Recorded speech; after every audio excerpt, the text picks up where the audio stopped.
Hello guys, ayan na po ang pinakahihintay nating lahat. Ang gupitin ng buhok ni Awi na buban. Hiwalay-hiwalay? Pag pinutulan? Hindi yan. Hindi yan.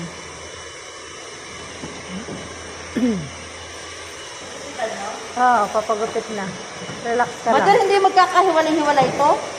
Ang alay? Yung ito? Ito? Kasi sinakalit mo na ba eh? Ano ba lang mo kanina nag-usal? Hindi ba? Kasi ibibinta, di ba? Ano Kailangan. ito may bibenta? Basta puputulan lang. May Itatabi ko na lang. pagbebentahan siya. May pagbebentahan siya. Tatalian ng... Ay, rubber kami. Ako na magpuputol. Ah. Dito ang putol niyan. Dito. Sino